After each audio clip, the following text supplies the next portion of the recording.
سلیمان علیہ السلام اللہ کے ایک ایسے نبی ہیں جن کو اللہ تعالیٰ نے علم و حکمت بہت زیادہ نوازا اور دنیا کی حکومت عطا فرمایا. بہت بڑی حکومت سلیمان علیہ السلام کے ہاتھ میں تھی. اتنا ہی نہیں، ہواؤں کو سلیمان علیہ السلام کے تابع کیا گیا تھا. وہ جس طرف چاہتے تھے ہوائیں اس طرف اڑتی. سارے پرندوں کی بولیاں ان کو سکھائی گئیں، جانوروں کی، جنات کی، ہر ایک کی بولی آپ کو سکھائی گئی اور ان پر حکومت بھی آپ کو دی گئی. جب سلیمان علیہ السلام کا دربار لگتا تو وہ جس کو کہتے حاضر ہونے کے لیے اسے حاضر ہونا پڑتا، چاہے چونٹی بھی کیوں نہ ہو. پرندوں میں، جانوروں میں کبھی جھگڑا ہوتا تو فیصلے کے لیے سلیمان علیہ السلام کے پاس آتے. جانوروں کے بھی فیصلے حضرت سلیمان علیہ السلام کیا کرتے. ایک مرتبہ ایسا ہوا کہ سلیمان علیہ السلام اپنے لشکریوں کے ساتھ کسی جگہ گزر رہے تھے اور وہ چونٹیوں کی آبادی سے گزرنے والے تھے. ابھی کافی دور تھے، 1 میل دور. تو چونٹیوں نے محسوس کر لیا کہ سلیمان علیہ السلام آ رہے ہیں. تو ان کی جو ملکہ ہے چونٹیوں کی، وہ کہتی ہے قالت نملۃ یا ایھا النمل ادخلوا مساکنکم لا یحطمنکم سلیمان وجنودہ وہم لا یشعرون. چونٹی کہتی ہے، بڑی والی جو چونٹی تھی ان کی ساری چونٹیوں سے، کہ اے چونٹی کو اپنے اپنے سوراخوں میں چلی جاؤ، اپنے گھروں میں اندر داخل ہو جاؤ، اس لیے کہ سلیمان علیہ السلام اور ان کا لشکر آ رہا ہے، کہیں وہ بے خبری میں تمہیں روند کرنا چلے جائیں. یہ چونٹی نے کہا اور ساری چونٹیاں دوڑنے لگیں. لیکن قرآن میں اللہ فرماتا ہے فَتَبَسَّمَ ضَاحِكًا مِّن قَوْلِهَا. حضرت سلیمان علیہ السلام اس چونٹی کی بات پر ہنس پڑے، مسکرائے. 1 میل دور سے سلیمان علیہ السلام چونٹی کی آواز سن رہے ہیں، چونٹی کی بات کو سن رہے ہیں اور اس پر مسکرا بھی رہے ہیں. میرے عزیزو، یہ عام انسانوں کی بات نہیں، یہ نبیوں کی طاقت کی بات کر رہا ہوں. اللہ تعالیٰ نے انہیں وہ ظرف دیا ہے، وہ کان دیا ہے جس کے بارے میں ہم کہتے ہیں دور و نزدیک کے سننے والے وہ کان لالے کرامت پہ لاکھوں سلام. ہم یہاں سے پکارے وہ وہاں سے سنے، مصطفیٰ کی سماعت پہ لاکھوں سلام. ہمارا موقف اور ہمارا عقیدہ قرآن کے مطابق ہے یا نہیں؟ جب سلیمان علیہ السلام جو بنی اسرائیل کے نبی ہیں چونٹیوں کی پکار سنتے ہیں تو جو سب نبیوں کے سردار ہیں کیا امتیوں کی پکار کو نہیں سنیں گے؟ حضور پاک صلی اللہ تعالیٰ علیہ وسلم یقیناً اپنے ہر امتی کی آواز کو سنتے بھی ہیں. خود میرے آقا نے فرمایا ہے کہ جب کبھی کوئی درود پڑھتا ہے تو اس کے درود کو میں خود اپنے کانوں سے سنتا ہوں. اللہم صلی علی سیدنا محمد وعلی آلہ واصحابہ وبارک وسلم صلاۃ دائمۃ سرمدا ابدا.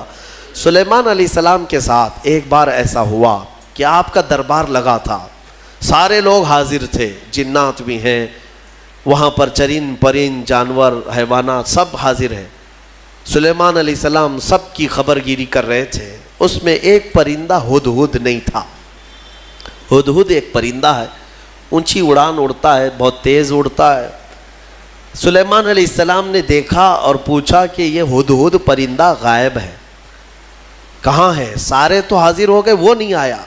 فقال ما لی لا اری الہدہد. حضرت سلیمان علیہ السلام کہتے ہیں کیا ہوا ہے ہدہد کو؟ یہاں میں نہیں دیکھ رہا ہوں اس کو، کہاں گیا؟ لَأُعَذِّبَنَّهُ عَذَابًا شَدِيدًا أَوْ لَأَذْبَحَنَّهُ أَوْ لَيَأْتِيَنِّي بِسُلْطَانٍ مُبِينٍ. اگر وہ اس کے بعد آئے گا سخت سزا دوں گا، یا تو اس کو ذبح کر دوں گا، یا تو پھر کوئی معقول وجہ لے کر کے آئے، کوئی عذر ہونا چاہیے کہ محفل میں کیوں نہیں آیا. وہ نبی کی محفل ہے. تھوڑی دیر گزری تھی، اس کے بعد ہدہد آ گیا اور پھر اس کے بعد حضرت سلیمان علیہ السلام کے پاس آ کر اپنی خبر دینے لگا. کیا؟ وہ کہتا انی وجدت امرأة تملکہم وأوتیت من کل شیء ولہا عرش عظیم.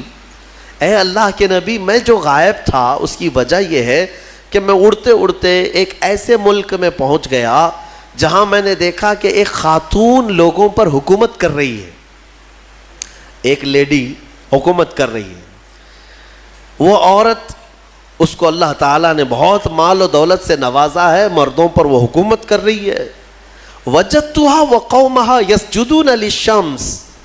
لیکن وہ کہتا ہے ہدہد، اس کی بات تو یہ ہے کہ میں نے اس کی قوم کو اور اس کو دیکھا کہ وہ سورج کی عبادت کرتے ہیں، اللہ کو چھوڑ کر سورج کی عبادت کرتے ہیں۔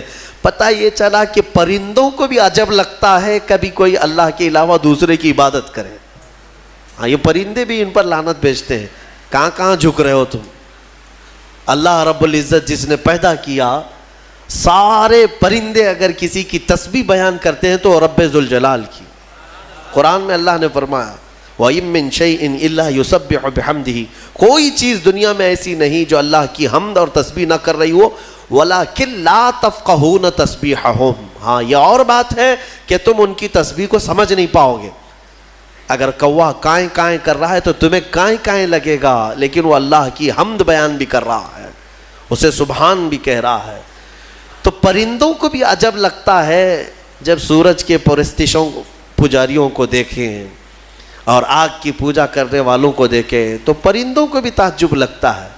سلیمان علیہ السلام کے سامنے آ کر کے اس نے شکایت کیا، میں نے ایک عورت کو دیکھا ہے، اس کا نام سبا بلقیس ہے، اس کا نام سبا بلقیس ہے، اور وہ ایک بہت ہی عالی شان تخت پر بیٹھتی ہے، اس کا تخت بڑا مضبوط ہے، سونے اور چاندی سے جڑا ہوا، 80 گز لمبا 40 گز چوڑا، اتنا بڑا تخت ہے، اور اس کی حفاظت کے لیے جو لوگ مامور ہیں 7 دروازے بنائے گئے ہیں، اس کے اندر وہ تخت رکھا جاتا ہے، اور ہر دروازے پر پہرے دار الگ ہیں، باڈی گارڈ الگ ہے، جو اس تخت کے اندر تک جانے کے لیے بڑی سیکیورٹی ہے۔ تو اس تخت پر وہ بیٹھتی ہے اور اس کو اس پر ناز ہے۔ حضرت سلیمان علیہ السلام نے اس کو معاف کر دیا، چلو کوئی ایک معقول وجہ تو لے کے آیا ہے۔ تب پھر سلیمان علیہ السلام نے کہا ایک خط لکھو اس کے نام پر۔ خط لکھا حضرت سلیمان علیہ السلام نے، پھر اس سے کہا ہدہد سے لے جا اور اس کے پاس ڈال دے یہ خط۔ خط میں کیا تھا؟ سلیمان علیہ السلام نے اس خاتون کو کہا اس سورج کی پرستش اور غیر اللہ کی عبادت سے نکل آ، اللہ رب العزت کی عبادت کی طرف آ، میں تجھے دعوت دیتا ہوں۔ یہ خط میں تھا۔ دین کی دعوت دینا نبیوں کا کام ہی ہے، انبیاء کرام علیہ السلام کا یہی وتیرہ رہا ہے۔ یہ خط لے جا کر کے سبا بلقیس کے پاس ہدہد نے ڈال دیا۔ ہدہد کے اس خط کو دیکھ کر کے وہ پڑھتی ہے، اس کے بعد اس میں لکھا ہوا تھا انہ من سلیمان و انہ بسم اللہ الرحمن الرحیم، سلیمان کی طرف سے یہ خط آیا ہے اللہ کے نام سے شروع جو نہایت مہربان رحمت والا، اور اس کے بعد جو میٹر تھا اللہ تعالی علیہ واتونی مسلمین، گھمنڈ مت کر میرے پاس مسلمان ہو کر کے آ جا۔ سلیمان علیہ السلام نے دعوت دی۔ تب سبا بلقیس، اس کا اپنا ایک رعب تھا، اس کی فوج تھی، اس کی رعایا تھی، حکومت تھی، تو اس نے اپنی قوم کے بڑے بڑے اعزاء کو بلایا، جو شرفاء تھے ان کو بلایا اور مشورے کے لیے پوچھا کہ لوگوں دیکھو میرے پاس سلیمان علیہ السلام کی طرف سے خط آیا ہے اور وہ مجھے بلا رہے ہیں کہ تو یہ سورج کی پرستش چھوڑ اور میرے دین پر آ جا، اللہ وحدہ لا شریک کی عبادت کر، تم لوگ کیا مشورہ دیتے ہو؟ تو لوگوں نے یہ کہا، اس کے جو وہاں محل کے پہرے دار تھے یا وزراء تھے، انہوں نے کہا قالوا نحن اولو قوت و اولو بأس شدید، ہم لوگ بہت طاقتور لوگ ہیں اور بہت سخت ترین حملہ کرنے والے لوگ ہیں، باقی معاملہ تمہارے اوپر ہے اے سبا بلقیس، اگر تم حکم دو گی تو ہم حملہ کریں گے، لڑیں گے۔ تو سبا بلقیس عقل والی خاتون تھی، اس نے کہا قالت ان الملوک اذا دخلوا قریۃ افسدوها، میں دیکھتی ہوں کہ جب بھی کوئی بادشاہ کسی ملک میں حملہ کرتا ہے تو پورا تباہ و برباد کر دیتا ہے، شہر کے شہر بکھر جاتے ہیں، وجعلوا اعزت اہلھا اذلۃ، بڑے بڑے عزت والے لوگ ذلیل ہو جاتے ہیں، گھر ٹوٹ گئے، دکانیں برباد ہو گئیں۔ تو سبا بلقیس کا یہ جملہ توجہ سے کہ جب بھی کسی شہر پر یا کسی بستی پر یا کسی ملک پر حملہ ہوتا ہے تو بچتا کیا ہے؟ کھنڈرات، سب تباہ و برباد ہو جاتا ہے۔ لڑائیاں 2 بادشاہوں کی ہوتی ہیں لیکن پوری تباہی قوم کی ہوتی ہے۔ ابھی ہم دیکھ رہے ہیں مسلسل اخبار یوکرین کی پڑھتے ہوں گے یا سنتے ہوں گے یا دیکھتے ہوں گے آپ لوگ. بات دو لوگوں کی اور اس میں پوری کی پوری قوم پس جاتی ہے. پورے کے پورے شہر رشیا نے ہلاک کر دیے. آج ہی جا کر کے اٹھا کر کے اخبار دیکھ لینا یا نیوز دیکھ لینا, ایک ایک شہر کو رشیا نے جو جلایا ہے 90% شہر جل چکا ہے, 90% شہر جلا ہوا ہے. جو بچے ہوئے لوگ تھے وہ مارے گئے ہیں یا جل گئے ہیں. باضابطہ میزائل داغے گئے, وہاں کی سرکاری حکومتیں توڑ دی گئیں, تباہ کر دی گئیں, گاڑیاں جلی ہوئی راکھ کی ڈھیر بنی ہوئی ہیں, ایک پورا پورٹ قبضے میں لے لیا. یوکرین چھوٹا سا ایک ملک ہے, لیکن رشیا پورے کے پورے ٹینک اتار دے, میزائل داغ دے, شہر کے شہر کو جلا دے. مزے کی بات تو یہ ہے کہ آتنکوادی نہیں ہے. ہاں, مزے کی بات تو یہی ہے کہ وہ ٹیررسٹ نہیں ہے, آتنکوادی نہیں ہے. آتنکوادی تو افغانستان والے ہیں, آتنکوادی تو ملک شام والے ہیں, یمن والے ہیں. دنیا کی اس دوہری پالیسی کو محسوس کرتے ہو کبھی؟ میڈیا والوں کی زبان سے سنا کہ رشیا آتنک پھیلایا ہوا ہے, دہشت پھیلایا ہوا ہے. ارے اس نے نہ جانے کتنوں کو ہلاک کر دیا ابھی 50 دن کے اندر. 50 دن کے اندر بھوکے پیاسے لوگ ہیں وہاں پر آج. یہ ڈھکی چھپی بات نہیں, سب کی آنکھوں کے سامنے ہے. لیکن کوئی کہتا ہے اس پر؟ دو سپر پاور لوگوں کی لڑائیاں ہیں. دنیا اس میں بات کرنے سے بھی گھبراتی ہے. ہاں, کوئی سرکاری کمنٹ نہیں کرے گا ابھی رشیا کے بارے میں کہ تو ٹیررسٹ ہے یا تو آتنکوادی ہے, کیونکہ ان کو بھی اپنے انجام کی فکر ہے, کہیں یہ دادا ہمارے اوپر بھی حملہ نہ کرے. تو اس کا مطلب ہے کہ ٹیررسٹ, آتنکواد, دہشت گرد, یہ سب جو جملے ہیں نا, یہ خاص خاص لوگوں کے لیے ہے, خاص خاص لوگوں کے لیے ہے. ہاں, اپنا ہو تو بیٹا ہے, دوسروں کا ہو تو پٹا ہے. ہمارے ہاں کہتے ہیں نا, وہ پٹا دیکھو کیسا ہے, یہ پٹا کیسا ہے, وہ سب پٹے ہیں اور اپنا بیٹا ہے. تو ان کی جس سے جمتی ہے ملتی ہے وہ پورا کا پورا شہر تباہ کرے, نہیں امن کے لیے کر رہا ہے وہ. اور اگر کہیں کسی کے ہاتھ میں بلیڈ بھی مل گیا تو ارے یہ تو بڑا آتنکوادی ہے. یہ ہے دنیا کی پالی. بہرحال میں جو بات عرض کر رہا تھا, سبا بلقیس کی بات صحیح ہے کہ اس نے کہا کہ جب بھی کبھی بادشاہ کسی شہر میں آتے ہیں تو سب تباہ کرتے ہیں. میں یہ کام کرتی ہوں کہ کچھ ہدیے, تحفے, مال سلیمان علیہ السلام کے ہاں بھیج دیتی ہوں. اگر وہ مال کے لیے ہی کر رہے ہیں تو یہ ہدیے لے کر کے چپ بیٹھ جائیں گے, خاموش ہو جائیں گے, ٹیکس لے لیں گے میرے سے, لڑائی نہیں کریں گے اور نہ ہی مجھے دین کی دعوت دیں گے. تو بہت سارے قیمتی تحفے دے کر کے بلقیس نے بھیجا سلیمان علیہ السلام کے پاس. وہ لوگ لے کر کے آئے, کہا ہماری ملکہ نے آپ کے حوالے کیا ہے. حضرت سلیمان علیہ السلام نے دیکھا, کہا ارجع الیہم, لے جاؤ اپنی ملکہ کے پاس یہ واپس, اس سے کئی گنا زیادہ اچھا مال میرے مولا نے مجھے دیا ہے. تمہاری ملکہ, تمہاری خاتون مجھے مال سے خریدنا چاہتی ہے, لے جاؤ. دین کی دعوت ہم نے مال کے لیے نہیں دی, یہ واپس لے جاؤ. اور اگر اس کا ارادہ نہیں ہے, ہم ابھی آ رہے ہیں اپنا لشکر لے کر کے, ایسا لشکر لے کر کے آئیں گے کہ نہ پہلے کبھی تم نے سنا تھا نہ بعد میں کوئی سنیں گے.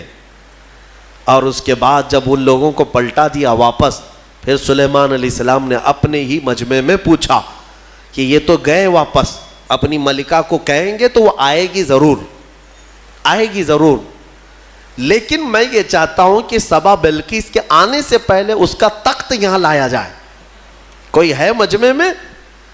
قرآن میں ہے, قال عفریت من الجن انا آتیک بہ قبل ان تقوم من مقامک. ایک سرکش جن کھڑا ہوا, جنات میں سے ایک جن کھڑا ہوا اور اس نے کہا اے اللہ کے نبی میں لے کر آؤں گا. کتنی دیر میں؟ کہا آپ کی مجلس ختم ہونے سے پہلے پہلے لے آؤں گا. سلیمان علیہ السلام فلسطین میں ہے اور سبا بلقیس غالباً یمن کے کسی علاقے میں. یہ تقریباً 1000 کلومیٹر سے زیادہ کا فاصلہ ہے, اور جن کہتا ہے کہ آپ کی مجلس ختم ہونے سے پہلے میں لاؤں گا. ہماری تفسیر کی مجلس چل رہی, کتنی دیر چلے گی؟ یا سلیمان علیہ السلام کی مجلس ہوگی, دن بھر چلے, آدھا دن, پاؤ دن, گھنٹہ, اس نے کہا تو سلیمان علیہ السلام نے کہا اس سے بھی جلدی مجھے چاہیے، اس سے بھی جلدی چاہیے۔ جن آپ یہی سمجھتے ہیں نا جنات سب سے زیادہ طاقت والے ہیں، اور جنات کو حاصل کرنے کے لیے بیچارے کتنے کیا کیا عملیات میں لگے رہتے ہیں اور سر پھرے بن جاتے ہیں۔ ہاں موکل چاہیے، جنات چاہیے، کائے کو چاہیے؟ ارے ایک جنات قابو میں آئے گا تو ایک بینک پوری اٹھا کے لائے گا۔ ہاں دیکھا ہے کہیں کوئی ایکسس بینک لوٹ کر کے جنات لے گئے ہوں؟ کوئی بینک اٹھا کر کے خواہ مخواہ کی چیزوں پر کیوں پڑے رہتے ہو؟ یہ ان باباؤں کے چکر ہیں جنہوں نے تن آسانی تمہیں سکھائی ہے، تم کو اپنی طاقت معلوم نہیں۔ جنات دنیا میں اگر کسی سے ڈرتے ہیں تو ہم انسانوں سے ڈرتے ہیں، تمہیں پتہ ہی نہیں انسانوں سے ڈرتے ہیں۔ اگر ڈرنا ہوتا تو سب کو مار چکے ہوتے ہو ابھی۔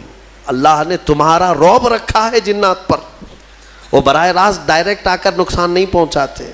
خیر اس کے بعد ہوا کیا؟ قال الذی عنده علم من الکتاب انا آتیک بہ قبل ان یرتد الیک طرفک۔ پھر سلیمان علیہ السلام کے امتیوں میں سے ایک انسان وہ کھڑے ہوئے جن کے پاس کتاب کا علم تھا۔ کون سی کتاب؟ زبور کا۔ زبور کے وہ حافظ تھے، نبی نہیں تھے۔ سلیمان علیہ السلام کی امت کے ایک ولی تھے آصف بن برخیا، وہ کھڑے ہوئے کہا اے اللہ کے نبی میں لے آتا ہوں۔ کہا کب تک لاؤ گے؟ کہا آپ کی پلک جھپکنے سے پہلے لاؤں گا، آپ کی پلک جھپکنے سے پہلے لاؤں گا۔ اتنا فاسٹ۔ اور قرآن کہتا ہے فَلَمَّا رَآهُ مُسْتَقِرًّا عِنْدَهُ۔ حضرت سلیمان علیہ السلام سے بھی بات ہو رہی تھی، پھر سلیمان علیہ السلام نے پلٹ کر کے دیکھا تو وہ تخت لا چکے تھے۔ ارے اتنی تیز، یہ کون سی طاقت ہے؟ انٹرنیٹ کا زمانہ، فیکس کا زمانہ، کوئی ایسی چیز ہے جو فوراً پارسل میں بھیج دی جائے؟ آج بھی اتنی فاسٹ سروس نہیں آئی۔ یہ 4000 سال پہلے اگر فاسٹ سروس آئی تھی تو تمہیں اندازہ ہونا چاہیے قرآن بتا رہا ہے اولیاء اکرام کی طاقت کتنی ہوتی ہے۔ اور اسی کو میں کہتا ہوں، پھر اندازہ کرو بنی اسرائیل کے ایک ولی پلک جھپکنے سے پہلے تخت لا سکتے ہیں، تو امت محمدیہ کے ولی غوث اعظم عبد القادر جیلانی بغداد میں بیٹھ کر کے اگر یہ فرمائیں کہ میرا مرید مشرق میں ہو اور میں مغرب میں ہوں، اگر اس کا سطر کھل جائے، مجھے اس نے پکارا تو میں وہیں سے اس کی سطر پوشی کروں گا۔ بالکل غوث پاک نے حق فرمایا، کیونکہ اولیاء کو اللہ نے وہ طاقت اور وہ تصرف عطا کیا ہے۔ بہرحال وہ تخت تو آ گیا۔ وہ پتہ نہیں کتنے دنوں کے بعد سبا بلقیس آئی، سلیمان علیہ السلام نے اس میں تھوڑے سے سوراخ کر دی، کچھ جگہ سے کھرچ دیا اور کہا اس کو تھوڑا سا ڈیمیج کر کے رکھو اور دیکھتے ہیں اس کو آنے دو وہ اپنے تخت کو پہچانتی ہے یا نہیں۔ وہ آئی، بڑا لمبا سفر طے کر کے، اور بلقیس کے آنے کے بعد سلیمان علیہ السلام نے اندر بلایا اور پھر پوچھا کہ یہ تخت کو پہچانتی ہو؟ یہ تخت جانتی ہو؟ تیرا تخت بھی ایسا ہی ہے؟ سبا بلقیس نے کہا میرا تخت ایسا نہیں، میرا یہی تخت ہے۔ قالت کأنہ ہوا، وہ ایسا نہیں ہے، دکھتا نہیں ہے، یہی ہے، دنیا میں ایسا دوسرا تخت ہے ہی نہیں۔ اور اس کے بعد سبا بلقیس نے فوراً کلمہ پڑھا اور سلیمان علیہ السلام کے دین میں داخل ہو گئی۔ یعنی اپنے غرور میں نہیں، یا گھمنڈ میں نہیں، یا بادشاہت کا نشہ نہیں، بلکہ سلیمان علیہ السلام کے دین پر وہ ایمان لائی، اللہ وحدہ لا شریک کی عبادت میں آ گئیں۔ یہاں تک کہ روایات میں ہے کہ سلیمان علیہ السلام نے سبا بلقیس سے نکاح بھی فرمایا۔ اللہ تبارک و تعالی ان تمام چیزوں سے ہمیں درس لینے کی توفیق عطا فرمائے۔ وقت کافی ہو چکا۔ یہ سورہ نمل کی آخری آیتیں تھیں جس میں اللہ تعالیٰ نے فرمایا کتاب کا علم رکھنے والے کو یہ طاقت دی گئی تھی، وہ بھی زبور کا علم تھا اس امتی کے پاس جو آصف بن برقیہ تھے۔ اب اندازہ کرو جس کے پاس قرآن کا علم ہوگا تو اس کی طاقت کا اندازہ کیا ہو سکتا ہے۔ اسی لیے مولا کریم نے تمہارے پاس دنیا کی سب سے بڑی طاقت قرآن عطا کیا ہے۔ خذوا ما آتیناکم، فرمایا پکڑو اس کو مضبوطی سے جو ہم نے تمہیں دیا ہے۔ انشاءاللہ العزیز یہ قرآن کو جس نے مضبوطی سے تھام لیا، پھر تمہاری کھوئی ہوئی عزت و وقار کو بھی تم پلٹا سکتے ہو۔ اللہ کریم ہمیں قرآن کے پیروکاروں میں